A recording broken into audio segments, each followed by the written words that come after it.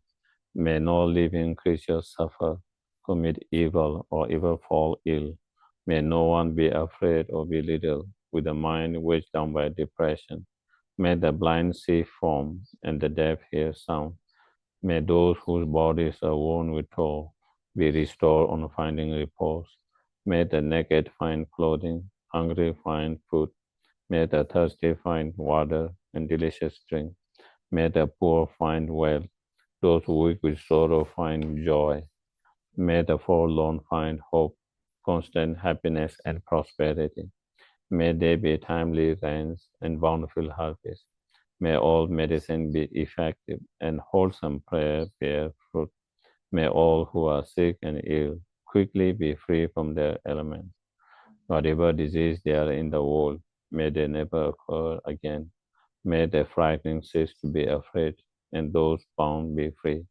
May the powerless find power, and may people think of benefiting each other. For as long as space remains, for as long as sentient beings remain, until then may I too remain to dispel the miseries of the world. Then His Holiness Dalai Lama's incomparably kind and supreme Tenzin Gyatso, the wish-granting, wish-fulfilling jewels, source of every single benefit and happiness in this world, may you have long life and all your holy wishes be spontaneously fulfilled. We also dedicate for, the quick swift return of Geshe Lama Sopa Rinpoche, reincarnations, and that reincarnation to continue all his study practice without any obstacles and continue to be benefit all sentient beings even more than previous one. And may we all continue to be under his guidance, continue to receive teachings, guidance, instructions, continue to be until we achieve enlightenment.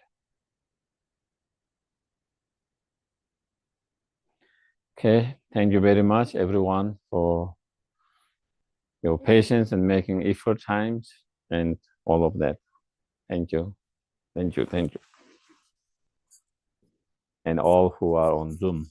Thank you, everyone. Thank you. Thank you, Geshe Sherab, for coming once again, giving these great teachings. Your joyful presence and example is always so inspiring. Feel guilty to keep asking you to come back again and again. But we would love to have you come back again. Thank you, thank you, thank you. Yeah, and also I want to thank Justin for giving so much for so many years, when the group was almost diminishing, then he come and again he continued to revive, and again, there are quite few times, and he has given so much his energy, time, and everything. Thank you. Thank you. Thank you, everyone. Thank you.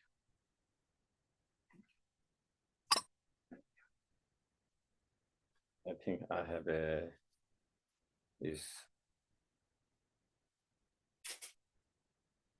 I think this is from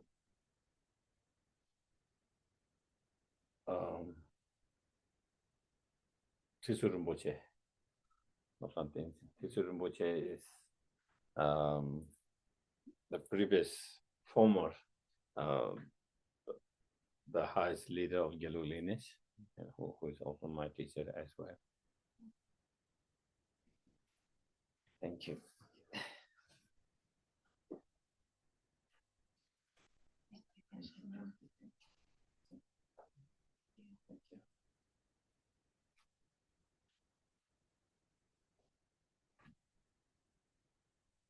Sorry, I'm coming. Yeah.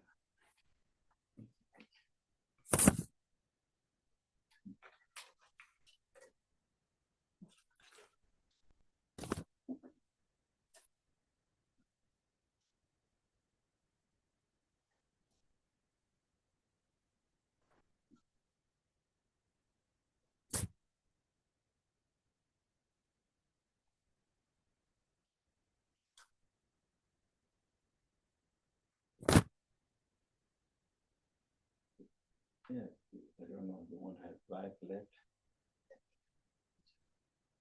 or you can have on your neck too.